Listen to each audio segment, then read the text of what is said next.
पराई बेटी। सुजाता जी थोड़ी सी मायूस हो गईं अभी बेटी को भेजकर। यूं तो खुश भी बहुत थी आजकल। अभी बेटे की शादी जो हुई है, बहू भी उनकी पसंद की है और बेटी अपने परिवार में खुश है। अब तो उनकी जिम्मेदारियां लगभग खत्म हो गई हैं, पर फिर भी बेटी एक बार घर रहकर जाए तो दिल पर जोर तो पड़ता ही है। इसलिए ना चाहते हुए भी कभी कभी आंखें छलछला जाती हैं। अचानक उन्हें याद आया एक लिफाफा जो अंजू उन्हें जाते हुए थमा गई थी कि मम्मी इसे फुर्सत में बैठकर पढ़ना और विचार करना, ऐसे भागदौड़ में नहीं। लेकिन सब्र कहाँ था उन्हें। जल्दी से उसे खोला, देखा तो एक खत था। उसे खोला और पढ़ने बैठ गईं। माँ, मैं बहुत खुश हूँ कि आप अब माँ से एक सास भी बन गईं।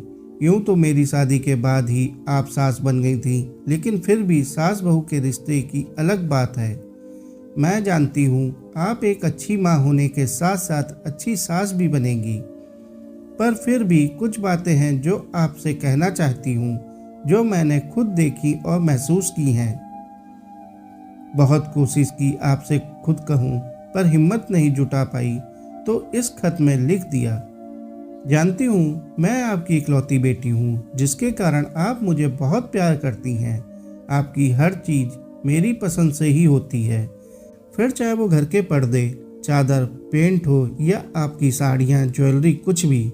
आज तक आपने मेरे बिना नहीं लिया। शादी के बाद भी हम हमेशा साथ ही बाजार गए, पर अब मैं चाहती हूँ कि आप ये मौका भाभी को दें। उनकी पसंद नापसंद का मान रखें। आप चाहें तो मैं उनके साथ हर समय मौजूद रहूँगी, पर उनके साथ या उनके पीछे, उनसे पहले या उनके विरोध में कभी नहीं, जब तक उनकी कोई बहुत बड़ी गलती ना हो, क्योंकि अब इस घर पर उनका हक है। मैं जानती हूँ आपको ये सब जानकर तकलीफ होगी और शायद आश्चर्य भी, क्योंकि मैंने आपको बहुत कुछ जो है कभी नहीं बताया। पर माँ, मैं पिछले 5 सालों से ये सब देखती आ रही हूँ। मेरी ही ससुराल में मेरी बातों, मेरी भावनाओं या पसंद का कोई महत्व नहीं है। सिर्फ और सिर्फ मेरी दोनों नंदों को इसका हक है। मैं वहाँ तो कुछ नहीं कर पाती, पर मैंने ये पहले ही सोच लिया था कि अपनी भाभी के साथ ये सब नहीं होने दूंगी। मैं कभी भी उनके जैसी ननद नहीं बनूंगी, ना ही खुद जैसी अपनी भाभी को बनने दूंगी। अब तो वो घर उनका है, उससे जुड़े फैसले लेने का हक भी उनका, चाहे वो छोटी बातें हों या बड़ी। उनकी सहमति सर्वोपरि है।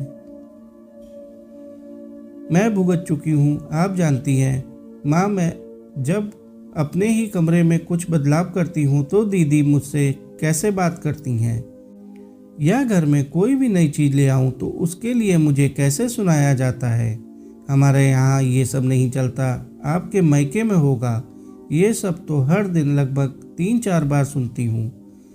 जब मैं उन्हें अपने साथ चलने को बोलती हूँ तब भी उनके अलग अलग नखरे होते हैं। कभी आज नहीं भाभी, या आप अपनी पसंद से ही ले आइए ना। साथ ना जाने के ढेरों बहाने होते हैं, इसलिए अब मैं खुद सब करने लगी हूँ, किसी के परवाह किए बिना। आप जानती हैं जब भैया मुझसे मिलने आते हैं ना, तो घर में सबका मुंह देखने लायक होता है। अगर उसके हाथ में कोई बड़ा सा गिफ्ट या सामान देख लें तो सब खुश हो जाते हैं। खाली हाथ उनका आना किसी को गवारा नहीं। कहते हैं पिछले हफ्ते ही तो आया था, कोई खास काम था क्या? मैं जानती हूँ, इसलिए उन्होंने अब घर पर आना भी कम कर दिया है। मुझे यकीन है कि भैया ने ये बात आपको नहीं बताई होगी, इसलिए आप प्लीज़ भाभी के मायके से किसी के आने पर तानाकसी ना कीजिएगा, क्योंकि मैं इसका दर्द जानती हूँ और घर वालों से मिलने की खुशी भी। कभी उन्हें यह मत कहिएगा कि घर से क्या सीख कर आई है। जो भी नहीं आता प्यार से सिखाइएगा, जैसे आपने मुझे सिखाया था। बस यही कहना था आपसे कि माँ, अब मैं पराई होना चाहती हूँ, आपकी अंजू। सुजाता जी की आंखें भर आईं, गला रुंध गया, मुंह से एक शब्द नहीं निकल रहा था।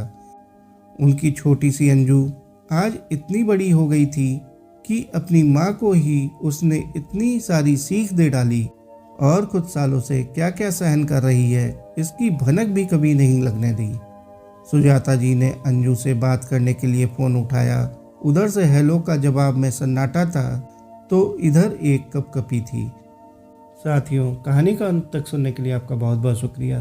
कहानी अच्छी लगी हो तो कहानी को लाइक और चैनल को सब्सक्राइब कर लें। धन्यवाद।